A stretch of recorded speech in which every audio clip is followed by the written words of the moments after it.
Dalawang hinihinalang sangkot sa illegal na droga ang naaresto matapos masakuti sa bypass operation sa Barangay Bugo, Cagayan de Oro City, madaling araw, Abril City 2026. Kinilala lamang sa kanilang mga alyas na Khalid, 53 years old, at Risha, 24 years old, ang mga suspika na umano'y magkasama sa pagbibinta ng illegal na droga sa kanilang lugar.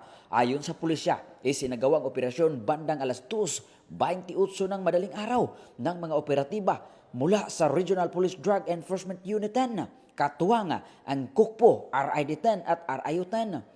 Nakumpiska mula sa mga sospek ang humigit kumulang 120 gramos ng hinihinalang shabu na may standard drug price na umabot sa 816,000 pesos kasama ang ilang sachet ng droga, isang sling bag na ginagamit na lalagyan at 1,000 bypass money. Kasalukuyang nakakulong na ang mga sospek sa Maharlika Detention Facility habang hinahanda ang kasong paglabag RA 9165. Ang mga nakumpiskang ebidensya ay isinailalim na sa pagsusuri ng Regional Forensic Unit 10. Pinuri naman ni Police Brigadier General Christopher N. Abrahano, Regional Director ng Police Regional Office 10, ang matagumpay na operasyon at tiniyak ang patuloy na pinaigting na kampanya laban sa illegal na droga dito sa rehiyon.